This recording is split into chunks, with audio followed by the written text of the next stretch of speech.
North Base Construction, great service from the ground up. Roofing, storm damage, and siding. Call the pros at North Base. Our hands-on approach, advice and consulting. Our attention to detail makes the difference. Visit online at northbaseconstruction.com. North Base Construction, great service from the ground up.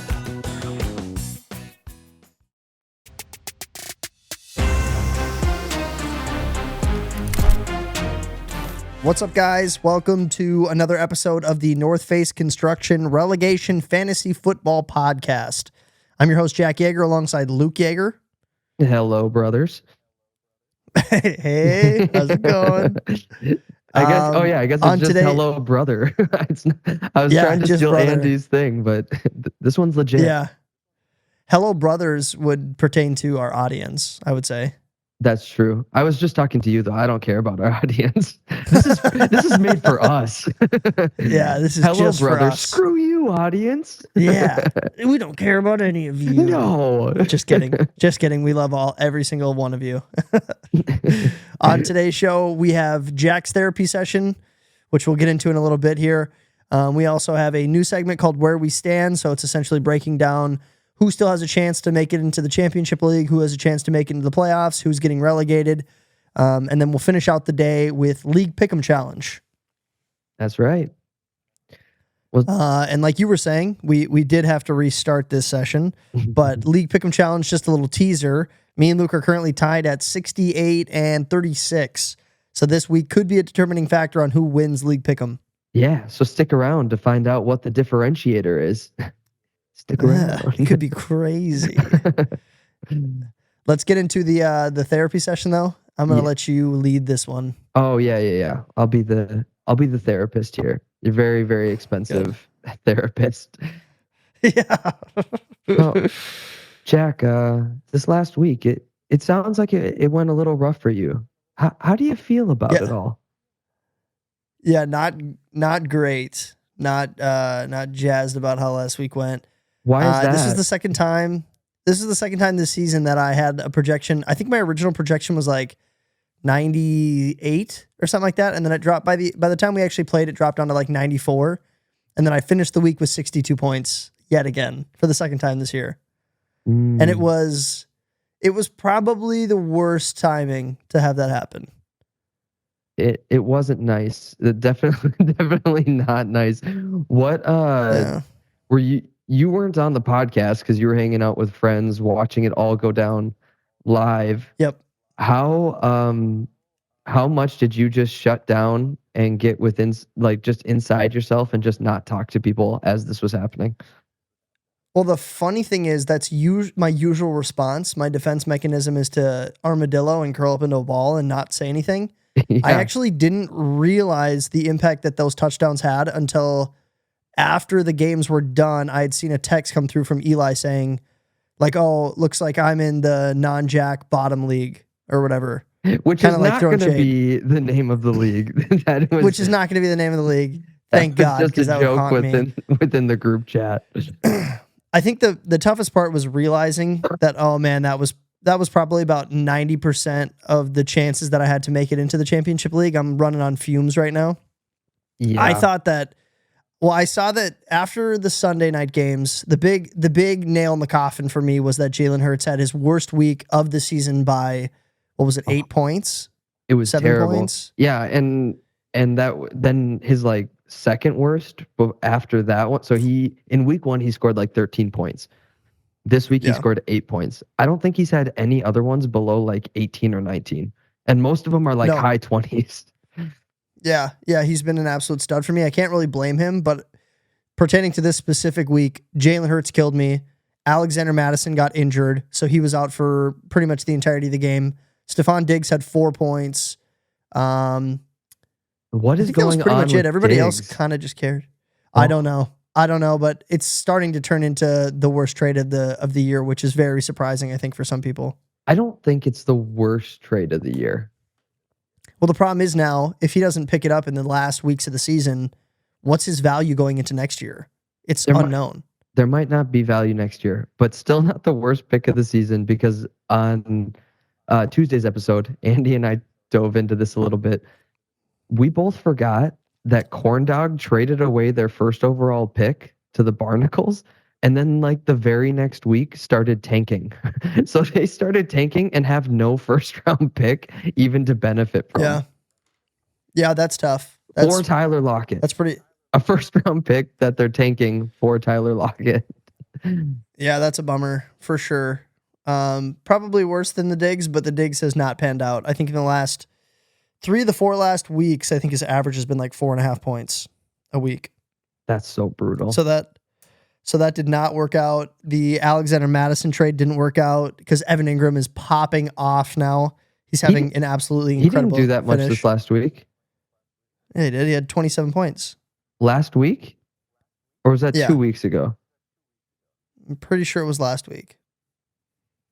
I thought. Let's pull it up. I thought that was 2 weeks ago. Which would change a few things. But yeah, Madison has definitely been disappointing. Evan Ingram had 27 points last week. Oh my gosh, what did he put up the week before? 11 catches, 12 targets, 2 touchdowns last week. Week before, he put up 18.7 on 9 for 9, 82 yards and a touchdown. Oh my gosh. Okay, I take back what I said.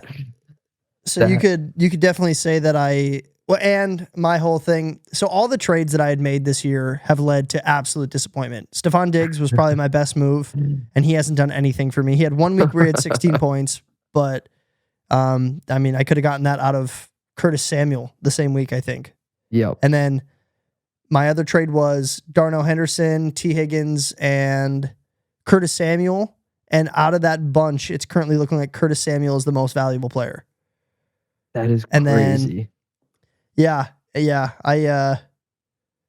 I definitely did not make the right. I think I made the correct from a spectator's process. position.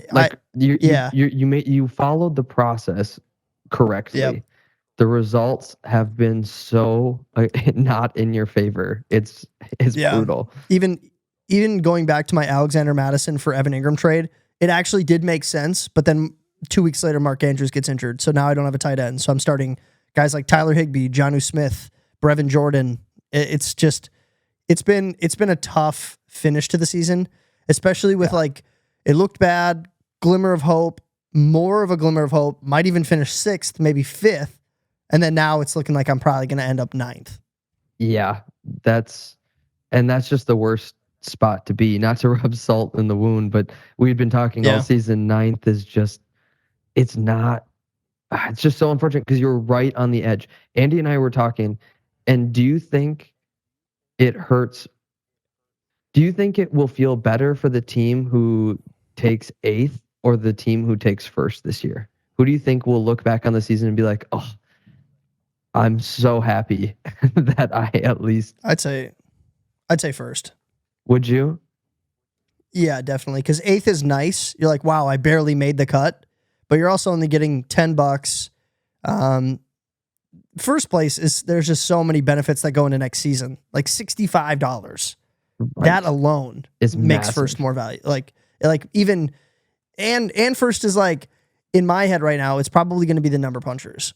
If the number punchers can finish the season with a crazy record and still win it, it's kind of like, okay, yeah, now what are you going to say? Like, I wasn't getting lucky. I beat the median every single week. Yep. I finished 1st. I even beat the team that I had to beat to win the championship. It's like, undoubtedly, is that the right word? Undoubtedly? Yeah, sounds good. One of those two. I think it's pretty evident, like, oh yeah, Nate picked the right team. He stuck with his formula. It panned out. He won a championship. He gets to move into next season with a big buffer, pretty much a free Christian McCaffrey and whoever else he wants to keep. And he's probably going to go on a tear, finish top 4 next year too. That's so true. I wanted to take a look at what he's going into next year with draft dollars wise, because of what he traded. I can't remember what he's given away. I don't think it's all that much. Money that he's given away? he's only given away $8 and his first overall pick. Not his first which is overall, gonna his be first round pick, yeah. Yep. which is going to That's be pretty crazy. super late. He's going to be set up so well to stay in the championship league next year. Like he's going to, because he has some keepers too. You know what I mean? He's not just going in with absolutely nobody. So he can keep a few Right. people. He didn't lose that much money. He's getting an extra $65 if he wins. Now we're being pretty presumptive that he's going to win. He could get knocked out in the first round. There's no promises, but he and just then looks once so it comes down to good. fourth, because it's 2 rounds of playoffs, fourth, is there a consolation game? No. Oh wait, yes, there is third. So if he loses, he'll be in a third place game. So if he loses the first one, he'll still have a chance to take third in the championship. Yeah, game. which is definitely possible, but the way that things have gone this season, I think at like worst case scenario, he takes second. Yeah. I think somebody's going to have to do something pretty spectacular in a championship game to beat him too. I think somebody's going to have to put up like 138 points or like 132 points to beat him. Well, I think it's going to be a dogfight. Massive numbers the last 2 weeks though. Still over 100 though? Yeah, but so have the other teams would be playing against, I think. So let's see. Yeah. Last week he put up 115. The only other team currently in the top 4 that would have beat him was Turf Hoppers. They put up 126. 126, yep. The week before that, he put up 100.32, and he would have lost to both Unicorn Fart, Turf Hoppers, and Long Necks. He would have lost to all 3 teams if the playoffs had started in week 13. So that's interesting. So they all can put up scores above him. It's just they can't beat. Nobody can beat the number punchers on a like down week. You have to have one of your top weeks to beat them because you know they're going to be at least 100. Yep. So it'll be fun. Yeah, it'll be fun to see. It'll be a fun finish for sure. Yeah. That was the end of my therapy session. I appreciate all your help. I'll probably need another one next week, just because I think I'm going to be dealing with a similar feeling come week 15. But I think you might be right. Well, you're my only client, so my schedule's pretty open. Good to hear. Good to hear. Yeah. Let's get into where we stand. What's at stake for this week? There are 2 teams that have clinched a playoff berth. Number Punchers and Unicorn Fart are already guaranteed to make it no matter what happens this week. That does leave 2 spots left in our 4-team playoff. Currently holding on to 3rd and 4th place is Texas Turf Hoppers at 20-8 and the Lake City Long Necks at 20-8. There's only one team that can catch them. It's the Andover Avalanche. They're sitting at 18-10. So they would have to win 2. One of these teams would have to lose 2, and Andover Avalanche would have to make up how many points? So they would need they need both. If either team goes 0-2, so they would need if the Turf Hoppers go 0-2, they need to outscore the Turf Hoppers by 149.53 or more. So let's just say that one's not going to happen. That one's pretty much out of reach, which means the Turf Hoppers have essentially clinched a playoff berth. Right. What's the scoring difference between Long Necks and Avalanche? If the Long Necks go 0-2, then the Avalanche need to outscore them by 28.91 or more. That one's definitely doable. That one is doable. Now, who do the Long Necks play this week? They have African Token. So they need the Long Necks to lose to the median, which currently they're projected 8th. They're the score just above the median, and that could happen. They've definitely had a few weeks where they've had down weeks. I think. Let's see, in the last couple of weeks, last week Long Necks only put up 82. The week before that, we already talked about they put up like 115. The week before that, they put up 77.8. So they definitely could go 0-2. Now, they could. if they put up 80 points, that means the Avalanche need to win this week against Slumlord. Not an easy matchup. No. And they also would need to put up at least 110 points, essentially. Very interesting. Yeah, we'll see how that plays out too. My guess is you're looking at the top 4 teams right now. Number Punchers, Unicorn Fart, Texas Turf Hoppers, Lake City Longnecks. I think that's probably how it's going to finish out, just because cards are definitely stacked against Avalanche, but they did have a good finish to the season in order to secure the 5th spot over Roided Robberies.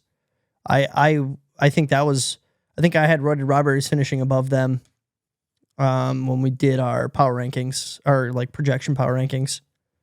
When at the start of the year? I don't know when we did it. No, it was more recent than that. I think it was over when I was dog sitting. Oh, so gotcha. maybe just 2 weeks ago. Okay, I gotcha.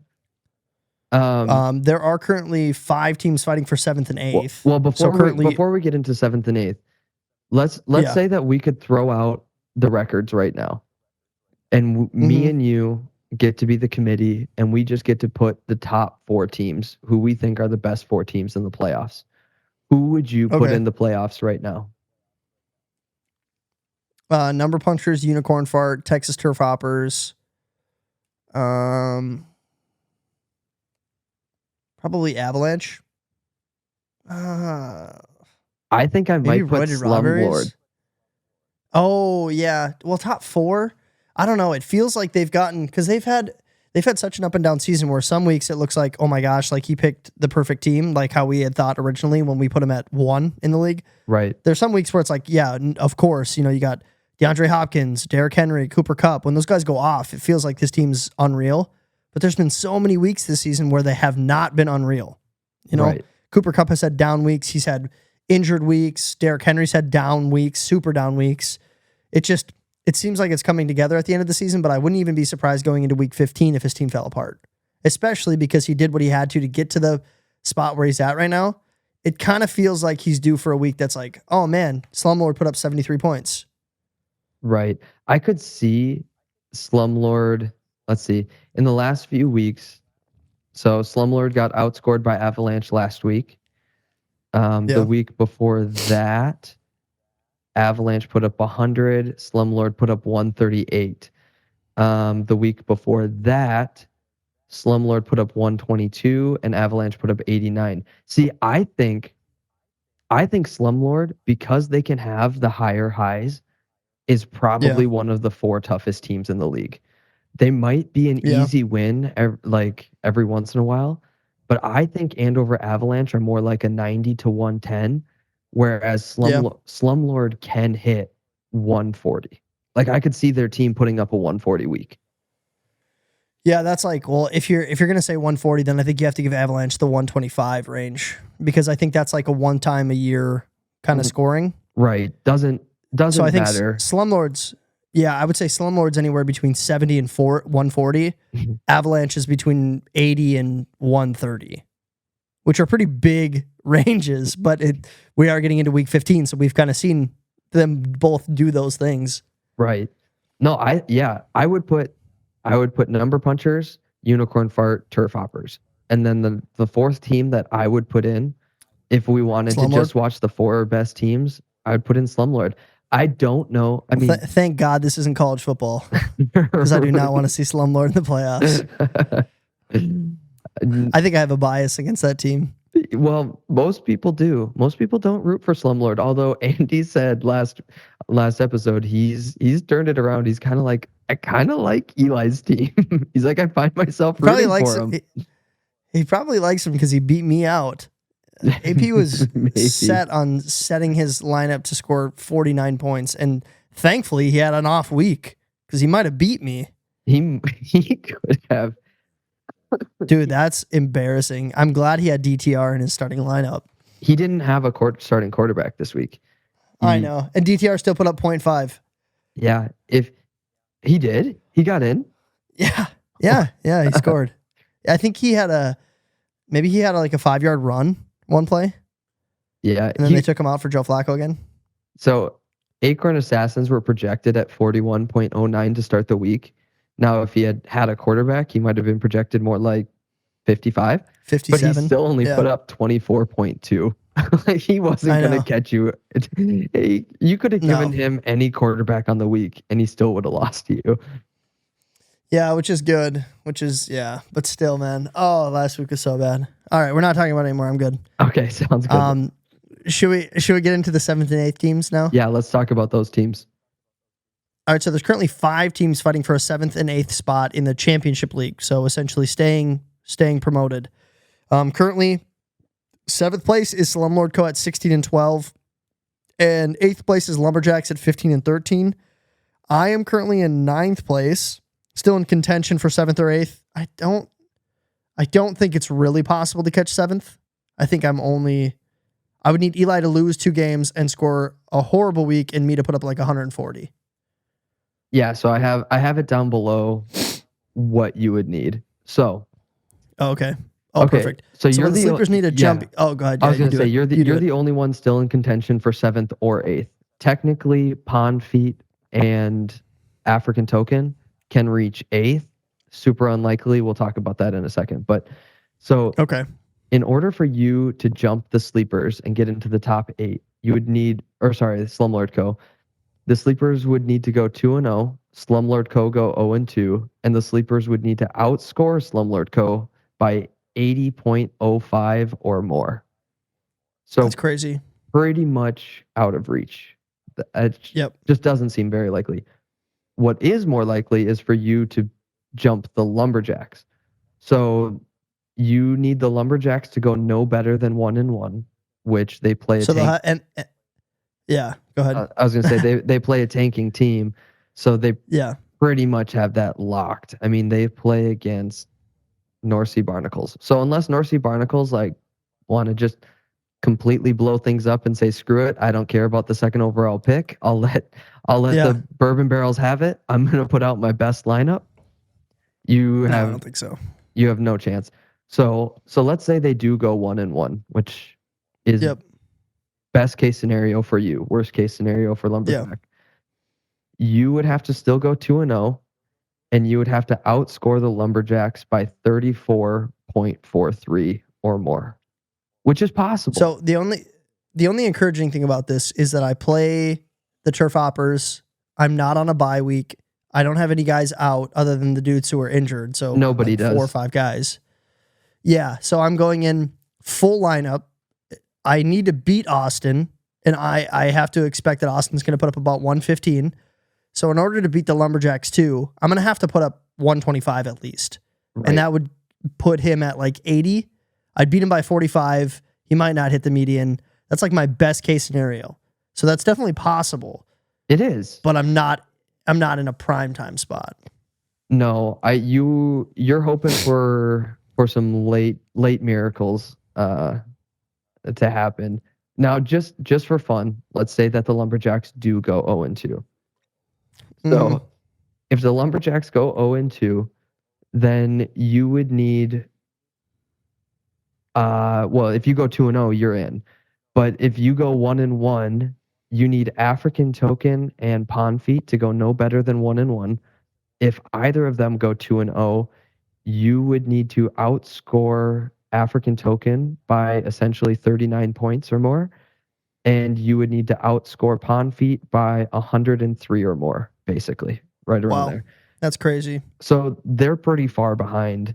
You have that pretty much locked. Now we're just hoping that just for fun, just for entertainment value, so something can matter this week, we need the Lumberjacks to be flirting with the median, and we need you to absolutely go off against Turf Hoppers. I'm a little worried that I'm going to go off and Lumberjacks is going to sneak in at the 8th spot. How? Oh, man. That therapy session would be... it would be a great therapy session. A lot of tears if they get like a last-second catch to just barely jump over the median. Yeah, like a Jaden Reed touchdown to beat me or something. You might just quit the league. We might be down to 2 podcast hosts and looking to fill the Sleepers franchise for next season. Definitely a possibility. I take this very seriously, and I'm also a huge quitter. Yeah, that pretty much, No, it'll. that one got me, made me cough. Good. Yeah. Still technically in contention for 8th, but not really. You have the African Token and the Pond Feet. Yeah. Both would need the Lumberjacks to go 0-2, but that's probably not going to happen while they're playing a tanking team. So they're, like you said, they're probably out for sure. It's pretty much just me fighting for a spot, and the stars will have to align in order for me to see the championship league next year. Last week ended up being the big week. It's weird. This league, all the drama has happened like the week before the trade deadline. There was basically nothing at the trade deadline. And all of the most important games and all of the big scores that mattered seem like they will have taken place a week before the end of the season. The most disappointing thing about that was originally coming into, I think it was like the late games on Sunday, it was looking like, yeah, my team was not doing well, but I still had Jalen Hurts and CeeDee Lamb going. Not African Token. The Lumberjacks and the Slumlord Co. were both looking like they weren't going to hit the median.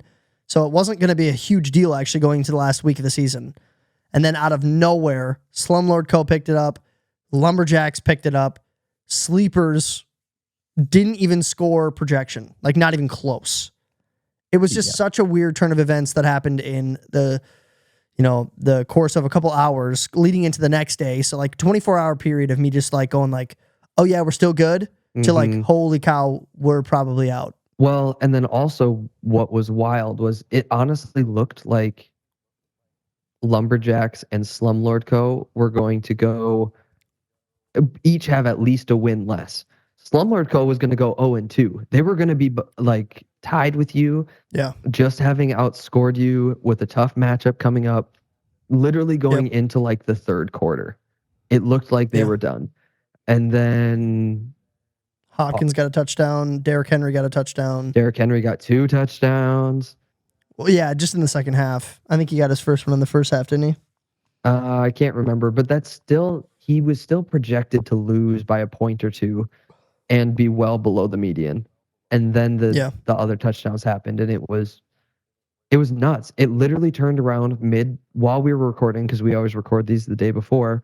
So Monday night, I had all of the projections laid out. I literally had everything lined up with like, okay, so now it's coming down to the wire. Slumlord Co. and Sleepers are tied. Lumberjacks have a 1-game lead over both of them. All this stuff. It all changed. Everything completely changed. Yeah, that was frustrating. Yeah. I wish I was on the other side of that, saying, yeah, they did change to my favor, but they did not. They didn't. It also really, really hurt African Token. African Token was going into like 7th 2 weeks ago. No. Going into the third quarter of the Monday night games, they were in 7th or 8th. And then, oh really? And then when it flipped, they basically got eliminated. Yeah, it was wild. Oh my gosh, yeah, brutal. Hopefully this next weekend we have more encouraging news going into my therapy session, but I don't think so. It would be nice. It would be nice. All right. I think you're right. Let's get into League Pick'em Challenge. Let's stop talking about this bulunky, this bull crap. This blunky? Is that a term? Or did you just make bulunky? That bulunky? I don't know. It sounds right. It sounds like the Christian way to say bull S word. Bull S word. I think that's the Christian way to say bull S word. Bull naughty yeah, you're word. Probably right. Bull naughty word. Mm-hmm. Bull, my mom's gonna spank me. This next segment is League Pick'em Challenge. It's presented by Team Healthcare. They are a multi-specialty clinic that offers chiropractic, PT, acupuncture, and massage. They're experienced providers in reducing pain, improving the brain, and restoring energy. They brought lower back decompression to Minnesota and have used it successfully to treat the backs that others cannot help: herniated, degenerative, and bulging discs. Make sure to check out Team Healthcare today. If you have any of these issues, it's a great business. They will definitely take care of you. Absolutely love them. They're great. They've been a great sponsor. Yeah, they have. Previously on League Pick'em Challenge from last week, I went 8-0, you went 8-0. still currently tied at 68 and 36. I think we gave you guys a little bit of a teaser going into this, but we are currently tied going into the last week of the season. And is there a shot for one of us to beat each other? I don't know, because I think we're going to have similar picks. I think we're going to have probably identical picks. Unless I get a little, Frisky. crazy. Here's the thing I'm worried about. And I was actually thinking about doing this because I know it'll differentiate from you. So what I could do is put all the eggs in one basket, take the sleepers to beat the turf hoppers, have a 1-game advantage on you, win, make the championship league, win in league pick'em, and have all the bragging rights in the world. Or, which is probably the more logical path, I can pick the turf hoppers, lose in the championship, get relegated, tie league pick'ems. That just sounds terrible. I know. Doesn't that sound awful? I was thinking about going sleepers so that we would have different picks because you knew I was going to pick myself. Well, I wasn't sure. I wasn't sure where you're going to fall. I think as we go through it, I may adjust my picks. But currently, if you've submitted your picks, then I know we don't have anything different right now. As of right now, I have submitted my picks, but I'm definitely tempted to pick myself in order to either take the whole cake or leave without a slice. I'm tempted to pick you as well. So as we go through it, let's see if we change our minds. That'd be so annoying if I, one, made the championship league, avoided relegation, but tied in league pick'ems because you also believed in me. Woo! All right, let's get into it. Let's start with two tanking teams. We got the Acorn Assassins and the Old York Yorkies. So this game really this matchup has no relevance. No, this is actually where I thought you might differ, because this one is a little bit of a toss-up. I don't know. I've had a few guys randomly get a touchdown, and if both Andy and I go as low as we possibly can, like right now, his starting lineup is still the one that he tried to optimize to beat you last week, which is only projected at 46 points. But if he now tries to lose and puts in a tanking lineup, this one could get neck and neck. This one could come down to one guy just getting a random catch. Does it have any impact on how the league plays out? Unless you lose. If you lost, then it would have an impact. No, it doesn't matter. Because as long as I don't beat the median, nobody can catch me. So as long Are you 2 games ahead of Barnacles? Yeah. Oh, okay. So this game literally has no meaning. The only thing that matters about this game is the league pick'em. Fun. Mm-hmm. Well, as of right now, I have Acorn Assassins, but I might actually switch that up tonight in order to try to win league pick'ems, because I could see Andy can put together a lineup. Obviously, he's projected almost 30 points or more than 30 points ahead of you. But like you said, he has his whole lineup, and he's got David Montgomery, Dallas Goedert, Jordan Addison. He's going to pull these guys. Those guys. He's going to pull those guys. Even Tillman, Palmer, Roshan Johnson, all these guys have a 4-point projection. He's going to take those guys out. He's got other people to play. Yeah, this is where I was going to say it's either going to be this one. There's probably 3 matchups where you could pick a differentiator. I think you could pick a different one for Acorn Assassins and Yorkies. I think you could make an argument for Slumlord and Andover Avalanche. I think you could make an argument for Lake City Longnecks and African Token.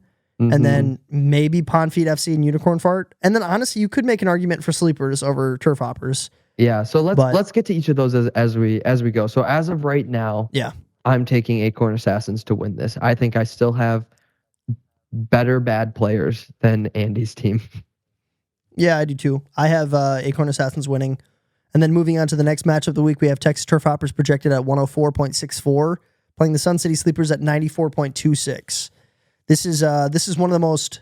This is probably the primetime game of the week.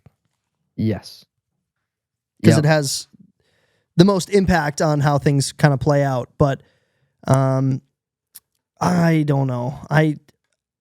I would love to pick myself, but if I was being an unbiased outside perspective, I don't know how you can't go to the Turf Hoppers, especially after a week where Sleepers put up 62 points. Just don't be unbiased. Be a gambler who bets with his heart, who gets a gut feeling, who really just believes in the underdog.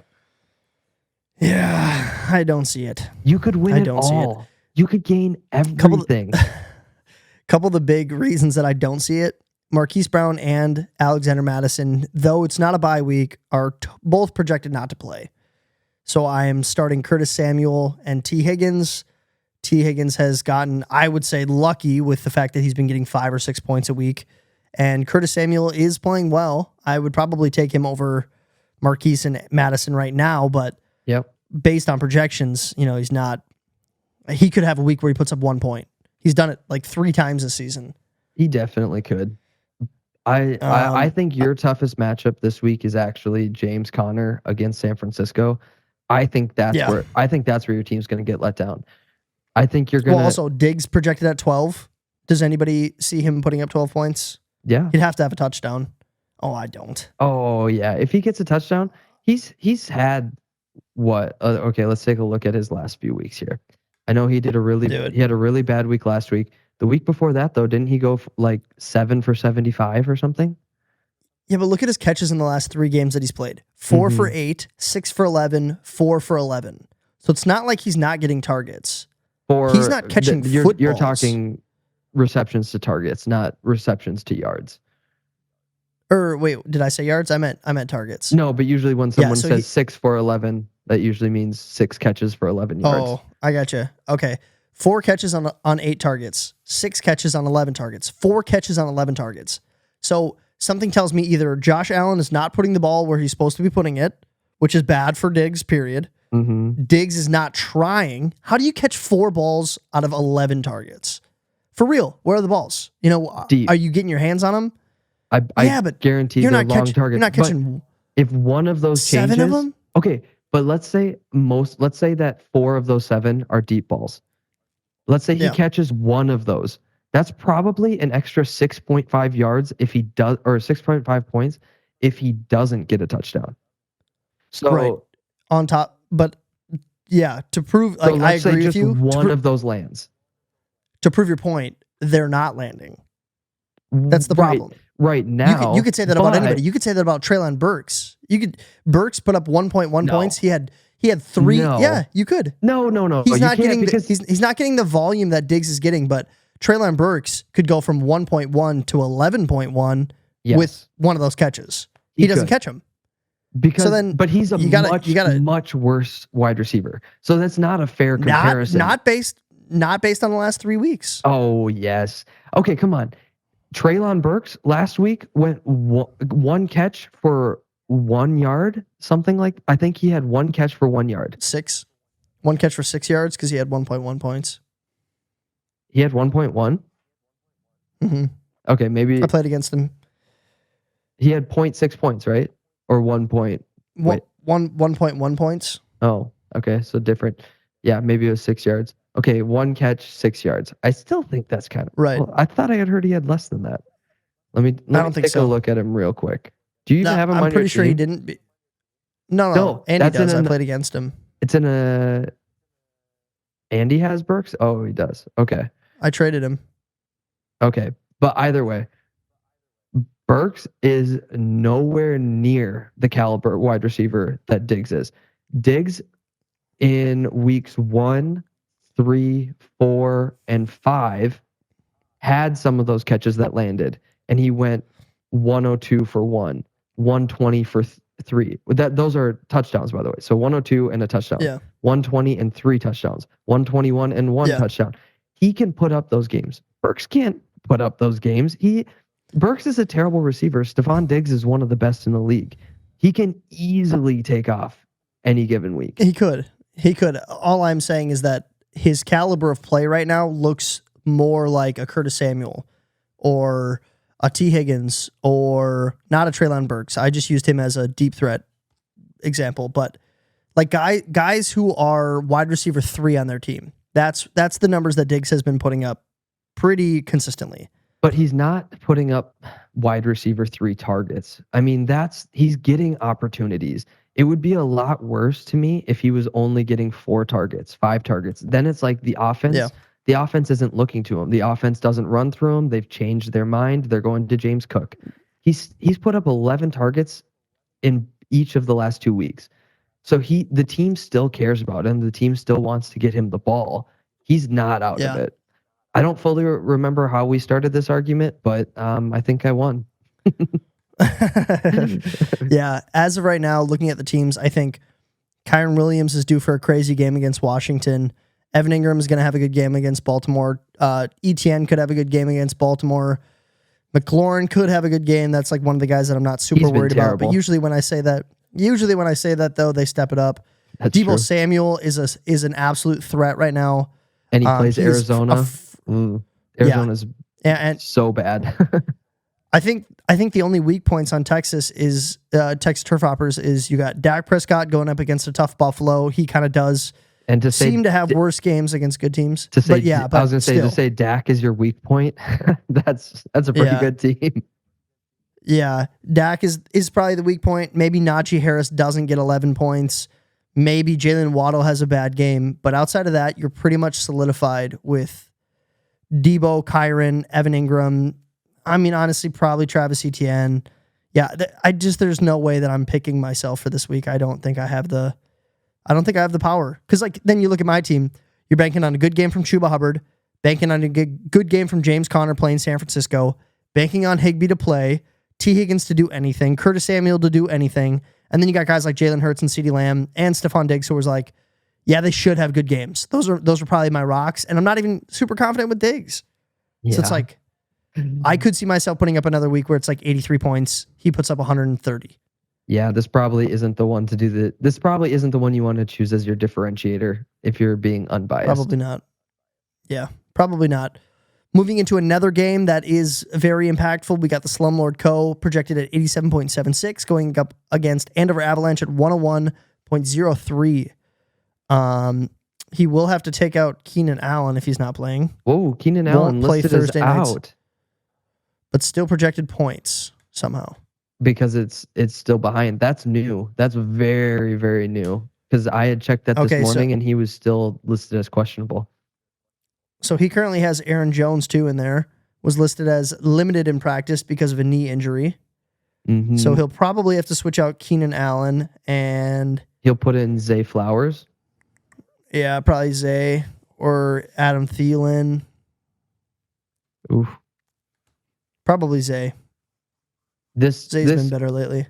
I think this game is okay. I originally had the Avalanche selected. I'm changing my selection. So I'm going to Slumlord Co. because that was when I made that selection. That was assuming that Keenan Allen would be back. I knew he was out yesterday, but I also knew they played Thursday, so I just assumed it was a rest day.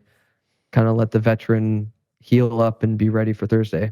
If he's not playing, I think Slumlord Co. has shown enough lately that they're a tough team. I'm still going to take the Avalanche, so that'll be our differentiator. There's our differentiator. Oh, we won't tie unless we change something else. Yeah, true. That's a tough one. It actually does seem like Slumlord is probably should be favored. Zach Moss for 12 points. Saquon Barkley probably hits his projection. Kamara probably hits his projection. Devonta Smith has been struggling. That whole Philly offense has been struggling. No Keenan Allen and a Justin Fields 20 bomb. It's probably Slumlord. I think it's Slumlord. Are you going to change your pick now? Probably, but okay, we're back to tied. Everything is going against what I should be doing. Yeah, it's going against what you want to have happen for sure. Although Slumlord Co., let's be honest, that one doesn't matter to you. Like, you're not going to outscore Slumlord Co. by 80 points. No, the big one is that Lumberjacks missed the median. That's the only thing that you're looking at right now. That and you beating Turf Hoppers. Yeah, I have to do that too. A couple of the guys that could go off for Slumlord. He's got Derrick Henry, who's been playing incredible lately. DeAndre Hopkins is playing well. C.D. Stroud, is he injured? Stroud, he's in concussion protocol. So he probably won't play. So he'll switch CJ Stroud with Matthew Stafford, who's also been playing pretty well lately. He's been ridiculous, and he has a really easy matchup against Washington this week. Yeah, so he'll make that switch. Yeah, I think Slumlord's got it. I think so too. All right. The next two games are both tanking teams playing teams that are pretty much solidified in the spots that they're going to be. Yeah. Roaded Robberries are at 102.89 against the Corn Dogs at 18.61. Roaded Robberries will probably finish. Well, they're almost guaranteed to finish in the championship league, but not in the playoffs, right? They can't fall out of the championship league. They've clinched. Yeah, no, right. They've clinched that. Do they have it? Do they have an opportunity to make it into the playoffs still? Nope. No. They're completely eliminated out of that. They could move up to 5th, or they could fall all the way down to 8th. 7th? 8th? If they lost 2, they'd have to lose to Corn Dogs too? Yeah. That's so technically. Okay. So then it's really they're only one game ahead of Slumlord. So technically they could fall to 7th is probably the most realistic one. Yeah. Now, in order to fall to 7th, things could change. Let's take a quick look just before we move on. The Rawberries have outscored Slumlord Co. by, 54. So they would need to lose to Slumlord Co. by 54, or be outscored by Slumlord Co. by 54 points, and would have to miss the median. Yeah, not going to happen. And Slumlord Co. to go 2-0. Okay. So pretty locked included in with that game, yeah, you got the Great North Number Punchers playing the Bourbon Barrels. Both of those teams are locked in at their spots unless something crazy changes with tanking teams, but I don't see that happening. And then the Bourbon Barrels would need the Barnacles to either win, which they won't, or to outscore the Bourbon Barrels by about 66 points. Not going to happen. No. So locked in their spots. So Rawberries will win that. Number Punchers will win that. And then we finally get to a game that matters again. Lake City Long Necks projected at 89.41. African Token projected at 84.36. Cole's team has been struggling, but they're still 20-8.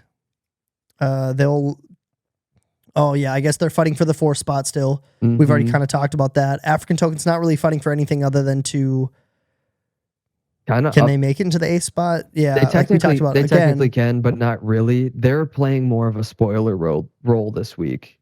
They could knock the Long Necks out. If they beat the Long Necks and the Long Necks don't beat the median, they could still get replaced by Andover Avalanche fairly easily. I mean, it's really only a 29-point differential. Couple of questionable tags for the Token. Tyreek Hill did not play the full game last week. He might not play this week. And then Josh Jacobs, too, also got injured. I think Jacobs is more likely to miss this week. Okay. I think Tyreek Hill could be back because he went out, then came back in. Then did he go out again and then come back in again? I mean, I don't know if Hill ever returned. He did. He definitely returned. Oh, yeah, he did. No, he finished the game. Yeah. Didn't he? Yeah. I think he did. Whereas Tyreek will probably play. Yeah, Jacobs did not finish the game. Tyler Boyd's questionable. A couple of the guys for the Long Necks, Justin Jefferson is projected to play, but who knows? You know, they might hold him out. Who knows how many quarters he'd play even if he does start? Yeah, true. He's banged up. Also, Dalton Kincaid and Zay Jones, both questionable. I think they'll both play, though. I thought I looked at this earlier. Kincaid they're both listed as limited in practice. Yeah, shoulder and thumb. Zay. He should be fine. So they'll probably play. As of right now, I'm taking the Lake City Long Necks. I think they just have more depth, even if these guys don't play. Yep. I don't know who African Token's going to replace his guys with, but I'm taking Lake City Long Necks. I think they're going to kind of walk away with that one. And my guess is they'll probably still finish in the top 4. Yeah, if they beat African Token, they lock it in. They only need to go. Okay. They only need to go 1-1. So yeah, they got it. I think they'll win, secure their spot, and Yeah. Take Yeah. control of their own And destiny. then Lumberjacks play North Sea Barnacles, so they're pretty much guaranteed a 1-1. We've talked about this throughout this episode, though. If the Lumberjacks do finish 1-1, if they don't beat the median, they're currently projected at 87.75 with a fully healthy lineup, unless Jaden Reed's hurt. He was limited. Now he'll probably play. My guess is Lumberjacks probably finish this week 2-0. I think they beat the median. Yep. Yeah, I think they're probably fine. I think Which is so just too. crazy with how banged up they were to finish the season, but I it know. looks like they're going to be able to lock it in. It's absolutely wild that they were able to overcome the Christian Kirk, and then who else got hurt on their team? Who did they lose? I thought they lost somebody else. They did. Joe Burrow. Didn't Ramondre Stevenson. The fact that they were able to replace Stevenson, that he's had guys who have picked up the slack. Who did he play last week in replacement of him? Oh, no, he actually just had enough people score. Khalil Herbert was his replacement, and he only put up 0.8 points. So it was James Cook and pretty much James Cook alone who carried his team. Yeah, I've been saying it since the beginning of the season. James Cook is the man. I've been proven wrong on that one. James Cook has been a stud, and part of it, I think, is when they replaced their offensive coordinator in Buffalo, they started to finally use James Cook more. Yeah, and he started to optimize him more. Yeah, because he's a stud. I've always liked James Cook. I just hated his usage, so I didn't think he was valuable for fantasy. But yeah, it's changed. Turned around. And then the last matchup of the week, we have the Unicorn Fart, projected at 98.77, going up against Pond Feet, the absolute thorn in everybody's side week to week. 90.24. With a questionable Nico Collins and a questionable Gino. I think Gino plays this week. I'm not sure. I don't know why I think that. I haven't seen any reports. I just feel like he missed last week, so he should play this week. I have nothing other than that to go on. Nico. Unicorn Ford is also dealing with 3 injuries. Jerome Ford is questionable. Jamar Chase is questionable. Devonta Adams is questionable. Adams missed practice, so he might not actually play. Jamar Chase was limited. But it is a Thursday night game, so if he doesn't feel better by tomorrow, he might not play. No, yeah, true. Yeah, this is an interesting one. I think Pond Feet could actually upset Unicorn Fart. As of right now, I had Unicorn Fart picked, but looking at the rest of his lineup, he's kind of banking on Lamar, AJ Brown, Tony Pollard, and then Jamar should play, Jerome should play, but Jerome, I don't know. It seems like Cleveland kind of turned into a passing team out of nowhere because of Flacco. I'm actually going to switch up my pick. Flacco. Yeah, Flacco. We had a Flacco. I'm going to switch up my pick. I'm going to take Pond Feet. Ooh, look at that. Okay, so now we've got 2 differentiate. Oh, no, wait. That's the one. Oh, actually, Gino's probably not going to play. Oh, he's not? Coach Pete Carroll said we'll see regarding Smith's chance to return to action next Monday against Eagles. And Pete Carroll's these couple days right here he's usually pretty optimistic. Usually he's like, yeah, guy's good to go. He's doing great. He's doing great. Best I've ever seen. Best shape he's ever been in. If Pete Carroll's slightly pessimistic, he's probably missing. Yeah, and if he's missing, he no literally does not have a replacement. Yeah, so I'm going to take Unicorn Fart. Yeah. Okay, so dang it. We have completely the same picks right now, don't we? Do you have Slumlord or Avalanche? Slumlord. Yeah, same. Come on. We have the same picks. Bet on yourself, Jack. Come on. I'll do it. I'll pick myself. There we Why go. not? Heck yeah. Now if you win everything. It's just going to be the greatest And if I lose, day. I lose everything. That's right. Which I'm already pretty much, I'm in line to lose everything anyways, but well, this was a super fun episode digging into all my you sound so fantasy dejected. football trauma. I am. I'm upset. Oh my goodness. If I can distract myself away from fantasy losses, the way that fantasy makes me feel right now, I'm in a pretty good headspace. when we start discussing it, breaking it down, getting into depth about how I'm probably going to lose again, it hurts. It physically hurts. It does suck. Losing in fantasy is the worst feeling, which is why winning in fantasy feels so sweet. So good. So good. Over a game that we have such little control over. Like you can put in 0. You can put in what everyone thinks is going to be the best possible lineup, and a guy get a concussion on the first play, get 0 points, and you're screwed. Yep. Mark Andrews. Not concussion, but yeah. Yeah, exactly. Injuries. There's so much else that goes into play, and yet it defines who we are so much. It really does. It's my entire identity. Which is healthy. As your therapist, that is a healthy way to live. Oh, yeah. I'm coming back next week. That's right. You should be. I'm the right guy for the job. For real. Well, that does wrap up our show. We are Relegation Fantasy Football on Apple Podcasts and Spotify. You can find us on TikTok, Instagram, and YouTube at Relegation League, the Relegation League. Sorry. Andy, I had like a weird like glimpse of Andy going, "Oh, you can't pronunciate." Getting Even when he's not here, he's in your mind. Yeah.